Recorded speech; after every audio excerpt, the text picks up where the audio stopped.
बंगाल जिला सिलीगुड़ी शहर संलग्न उत्तर दिनाजपुर जिला की चोपड़ा इलाके पर बांग्लादेश में प्रताड़ित होने के बाद जान बचाने के लिए भारत में प्रवेश कर रही एक नाबालिग को बीएसएफ ने पकड़ लिया। पिछले रात सीमा प्रहरियों ने नाबालिग को उत्तरी दिनाजपुर के चोपड़ा ब्लॉक के फतेहपुर बीओपी इलाके से गिरफ्तार कर चोपड़ा थाने की पुलिस को सौंप दिया। फिर उस रात पुलिस ने उसे चाइल्ड होम पर भेज दिया। मालूम हो कि बांग्लादेश के पंचागढ़ जिले के रहने वाले उस नाबालिग का परिवार इस्कॉन का प्रशंसक है। इस अपराध के लिए ही उसे घर से उठा ले जाने की धमकी दी जा रही थी। आखिरकार नाबालिग को कोई रास्ता न मिलने पर भारत भागने पर मजबूर होना पड़ा। उनका इरादा जलपाईगुड़ी के बेलाकोबा में एक रिश्तेदार के घर जाने का था। पुलिस ने उससे बेलाकोबा के रिश्तेदारों का फोन नंबर लेकर उन्हें रात में चोपड़ा थाने बुलाया। पूछताछ के बाद पुलिस ने कानूनी कार्यवाही कर जिला बाल कल्याण संघ के माध्यम से उसे घर भेजने की व्यवस्था की।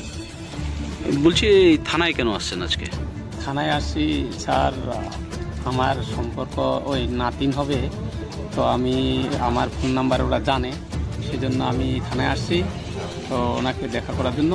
তো ওরা তো ওইদিকে ও আমাদের ইসকনের ভক্ত বলে ও টর্চারিং করেছে, তারপর ওকে কিডন্যাপ করবে এই ভয়ে তো ও আসছে, সেজন্য আমার ফোন নাম্বার ওরা নিয়েছিল, সেজন্য আমি আসছি দেখা করতে। আচ্ছা, উনি কি বললো? আপনার নাতি কি বললো, কি শুনলেন ওনার কাছে? ওনার কাছে শুনলাম ওই তো ওইটাই যে আমাকে এইখান থেকে কিডন্যাপ করে নিয়ে যাবে। আমি বাপের এক মেয়ে, আমি ইসকনের ভক্ত, এই ইসকনের ভক্ত হয়ে আমার দোষ হয়েছে, সেজন্য আমাকে এই জন্য ওরা বাড়িতে আসে হুমকি দিচ্ছে। বাংলাদেশের কোথায় বাড়ি ওনার? বাংলাদেশের বাড়ি হচ্ছে পঞ্চগড়ে। তো কবে ওনাকে ধরেছে? আজ রাত্রি কটার সময় ধরেছে, তো আজকেই এই থানায় নিয়ে আসলো? থানায় নিয়ে আসছে। তো থানায় তো ও তো ক্ষিদার্ত, কোনো কথা বলতে পারছে না, দুর্বল, এই সেজন্য ও তো এমনি ভয়ে আসছে।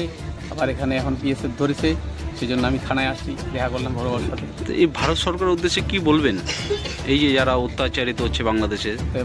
ভারত সরকার আমরা চাচ্ছি ইমিডিয়েটলি এটা একটা পদক্ষেপ নেওয়া উচিত, যে আমাদের যে এই যে হিন্দু সম্প্রদায় এই যে ছোটো ছোটো মেয়েগুলোকে কিডন্যাপ করছে বা এখান থেকে নিয়ে যাচ্ছে, টর্চারিং করছে হিন্দুদের, আমাদের এখানে বলছে তোমরা এখানে কেন আছো, এখান থেকে তোমরা চলে যাও, বাড়িঘর ছাড়ো, অনেক কিছু হুমকি দিচ্ছে।